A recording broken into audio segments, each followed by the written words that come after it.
भृगु बोले, महाराज, देवताओं का कार्य संपादन करने में लगे हुए विष्णु के लिए कुछ भी असाध्य नहीं है।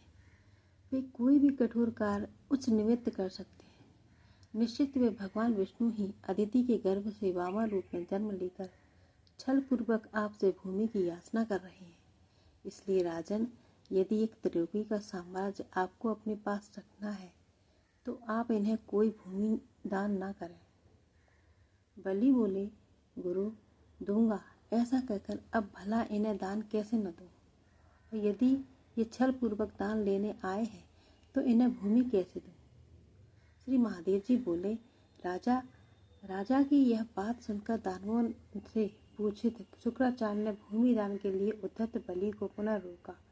महामुनि, शुक्राचार्य की बात सुनकर कुछ देर मौन रहकर धर्मात्मा बलि ने अपने मन में दान करने का निश्चय किया और गुरुजी से ऐसा कहा कि बलि बोले, गुरु, यदि भगवान विष्णु स्वयं छल से वामन का रूप धारण करके मुझसे त्रिलोकी का राज मांगे तो इससे बड़ा मेरा क्या सौभाग्य होगा।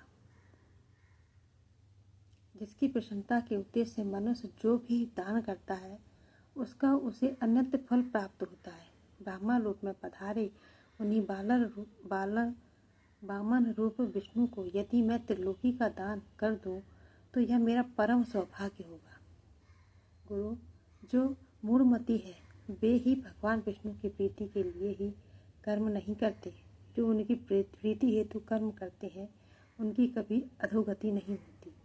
इसलिए यदि ब्राह्मण वेश में आए इन वामन रूपधारी विष्णु को 3 पग भूमि का दान उनकी प्रसन्नता हेतु मैं अवश्य दूंगा। गुरुजी से इस प्रकार कहकर महाराज बलि ने अपना विष्णु की प्रीति को लक्ष्य करके उन परमात्मा को 3 पग भूमि दान में दे डाली। जैसे ही भूमि दान दी तो मुनिश्रेष्ठ उन वामन रूपधारी त्रिविक्रम जगदीश्वर विष्णु ने स्वस्तिक ऐसा कहकर विराट रूप धारण कर लिया। बस उनका एक पैर ब्रह्मांड का अतिक्रमण करता हुआ उनके ऊपर निकल गया और तब उस चरण कमल को प्रजापति ब्रह्मा ने अपने कमंडलू में स्थित जल से प्रक्षालित किया। जल रूपिणी सर्व पापनाशनी गंगा भगवान विष्णु के चरण कमल को पाकर वही विद्वान हो गई। भगवान विष्णु ने एक पैर से उनके सिर को छूते हुए धर्मपरायण राजा बलि से अपराधी भी की भांति ऐसा कहा कि बस इस समय तुम्हारा त्रिलोकी का राज्य इंद्र के पास न्याय रूप में रही और तुम दानवों के साथ लेकर पाताल लोक को चले जाओ।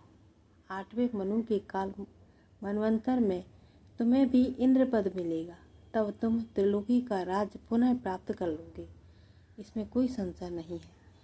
महामुनि, भगवान विष्णु के ऐसे वचन सुनकर सभी असुरों के साथ बलि उन्हें साष्टांग प्रणाम करके पाताल लोक को चले गए। जगन्नाथ सुरेश्वर भगवान विष्णु वैकुंठ लोक को चले गए और लोक पावनी गंगा उनके चरणों में स्थित हो गई।